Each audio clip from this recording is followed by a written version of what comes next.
Hello MotoGP enthusiasts, welcome back to ZNGP today. Honda has come out swinging against Bombshell Spanish media claims alleging the team made a desperate last-minute €100 million offer to keep Marc Márquez. Team boss Alberto Puig didn't mince words, calling the report a fabrication and reaffirming Honda's understanding of Marc's motivations. It was never about money, it was always about machinery. With Márquez now leading the 2025 MotoGP title race in red, Puig insists there was no golden parachute or contractual tug-of-war behind the scenes, only mutual respect and a racer's need to win. Massimo Bartolini, once a pivotal force behind Ducati's rise to MotoGP dominance, is now orchestrating a technical revolution at Yamaha.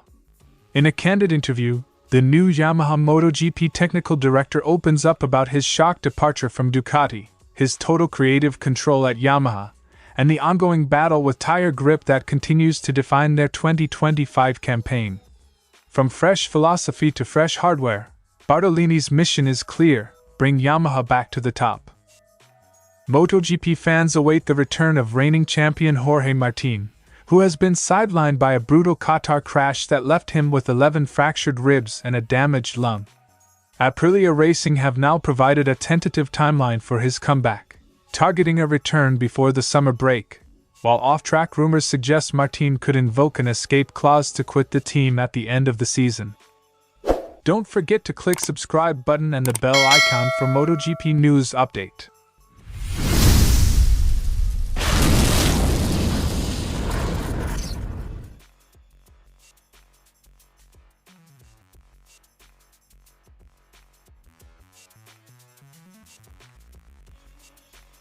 According to Spanish reports earlier this week, Honda allegedly attempted to woo Márquez back into the fold with a staggering 4-year, €100 million contract, a figure that would eclipse even his previous record-breaking deal. The report claimed the offer was made as a final effort to convince Márquez to abandon his Ducati move. The sensational number immediately drew international attention, but Honda has moved swiftly to stamp out the rumor. In a passionate rebuttal published by El Periódico, team principal Alberto Puig categorically denied the claim, calling it totally false. Puig emphasized that both parties parted ways amicably and respectfully in 2023, adding that Honda accepted Marc's need to find a competitive package elsewhere. Lie. Pure lie. It's totally false. Honda never tried to keep Marc with money. Never. Neither Marc asked for anything, nor did Honda demand any consideration. Never. Never. Honda understood he had to go free, and so he did. The final year on the contract was never a problem. There was no offer. Marc didn't want money, he wanted a winning bike, Puig said. In his first season on a year-old Gresini Ducati, Márquez found flashes of his former brilliance. Now, as a factory Ducati rider in 2025, he's back in dominant form, leading the championship, with 6 sprint wins and 3 Grand Prix victories already this season. Only unforced errors at Coda and Jerez have prevented a runaway title lead. The former rider-turned-manager brushed off speculative data comparisons between bike models and seasons. If you had a very, very, very special rider, the result is what we are seeing. I don't think there's much debate or that anyone is surprised. When Marc signed for Ducati, it was to be at the front. That's why I find it funny when people go crazy comparing data, 23 bike, 24 bike, 25. It was obvious what would happen. Though Honda may have lost their superstar, all is not bleak in their garage. Johann Zarco's stunning wet weather win at Le Mans aboard the satellite LCR Honda marked the brand's first victory in over a year, and a sign that development progress is finally bearing fruit. Zarco now sits 6th in the standings, behind the 5 leading Ducatis, a reminder that while the gap remains, the distance may be closing. While the €100 million myth may have dominated headlines, Honda's real story is about regrouping, not regret.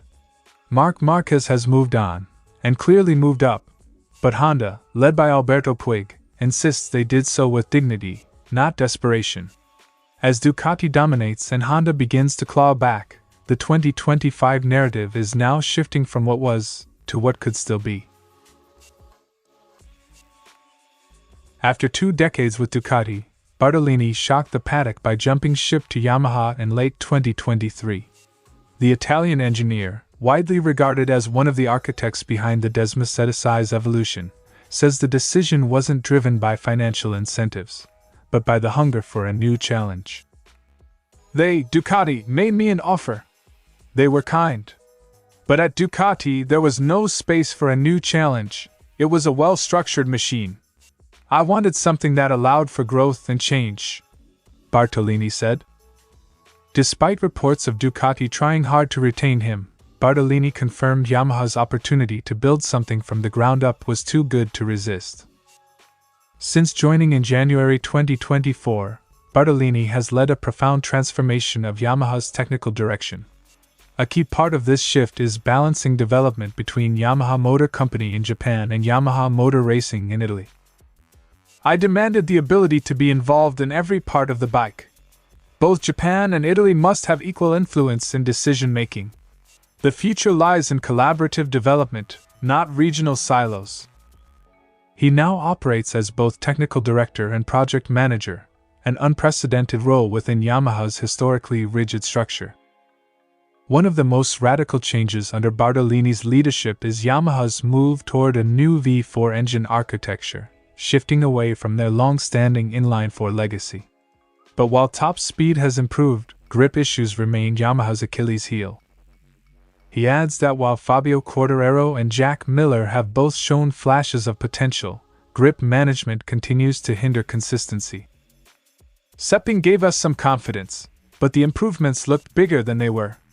We've done well in Thailand and Argentina, but when grip is the dominant factor, we still struggle, especially in Argentina. Jack and Fabio are facing the same problem, just expressing it differently. It's all about maximizing available grip and staying at that limit. Alongside test riders Cal Crutchlow and Augusto Fernandez, Yamaha brought in veteran Andrea Dovizioso to add vision and depth to their testing program. Augusto is incredibly fast, almost wasted in a test role.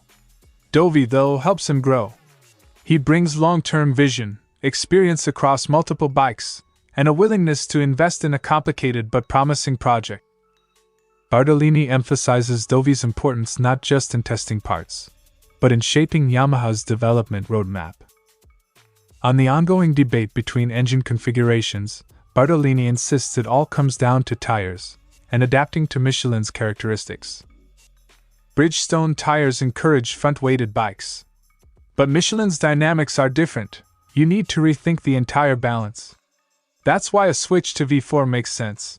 Massimo Bartolini didn't just switch teams, he's flipping Yamaha's philosophy on its head. With full creative control, a hybrid Japan-Italy structure, and a clear goal of conquering grip issues, Yamaha's transformation is now well underway. Whether it results in podiums or not, one thing's certain, Bartolini is no longer Ducati's quiet genius, he's Yamaha's loud revolution.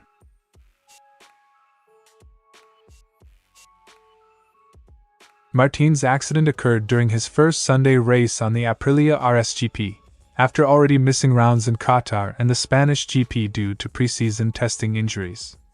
The 24-year-old Spaniard underwent extensive medical evaluation in Doha before flying home to continue rehabilitation in his native Madrid. Aprilia's head of communications Antonio Bocelli reports that Martin has cleared the initial healing phase and is now under close supervision as he rebuilds core strength and breathing capacity. He sustained serious chest trauma, ribs and lung, but he's responded well to treatment. At the moment, he's waiting for the doctor's clearance to resume intense training. Once we have that green light, we'll know exactly when he can start full track work, Antonio Bocelli said. The physiotherapy regimen includes controlled cardio, core stabilization exercises, and gradually ramped-up sessions on the Aprilia simulator to maintain race sharpness without overstraining the injured area. Aprilia's stated objective is to have Martin back in the saddle before the championship pauses for its annual summer break, which runs from July 21st, post-Czech GP, to August 15th, Austrian GP. That schedule affords 6 potential race weekends: Silverstone, Aragon, Mugello, Assen, the Sachsenring, and Brno, for Martin to regain full fitness, refamiliarize himself with the RSGP, and rebuild chemistry with crew chief Alberto Puig. The goal is to return before the summer shutdown. That timeline gives Jorge 6 rounds to prepare, and we believe that's achievable given his work ethic. Of course, patient progression and safety come first. Pre-break recovery is crucial. A mid-season return allows Martin to contribute points in both rider and team standings, maintaining Aprilia's title aspirations while providing Martin the chance to prove himself in his first year with the factory squad. Martin's rehabilitation coincides with high-profile speculation that he will quit Aprilia for the 2026 season. Reports in Italy claim his contract contains a performance-based escape clause allowing him to test free agency if Aprilia failed to meet targets in 6 races following his return. The clause has reportedly triggered interest from Honda, KTM, and even Yamaha, teams eager to sign the current world champion. Insider sources suggest Aprilia management has prepared a counteroffer package, including enhanced technical support and an extended contract, intended to persuade Martin to stay. However, the Spaniard's camp remains tight-lipped, insisting any decision will be driven by racing potential rather than financial terms. Martin's eventual decision will ripple across the 2026 MotoGP grid. A departure would leave Aprilia scrambling to fill a vacant factory seat, potentially promoting wildcard returns like Alex Espargaro or courting emerging talents from Moto2. Conversely, if Martin stays, it would stabilize Aprilia's long-term project and affirm their status as a top-tier outfit. Meanwhile, Aprilia's immediate focus remains on managing Martin's recovery and maximizing points with his replacement riders. Lorenzo Savadori and wildcard Alessandro Tonucci have shouldered the load in Martin's absence, delivering solid results under difficult circumstances. Jorge Martin's comeback timeline and contractual drama add an intriguing subplot to the 2025 championship. As he fights to return before Silverstone, Aprilia must balance rider welfare, team performance, and the high-stakes negotiations that could define their future. All eyes will be on the paddock when Martin takes to the grid again, both for his on-track pace and the decision that will shape MotoGP's next transfer season. Thanks for watching ZNGP today, and this is your MotoGP news update. And see you next time!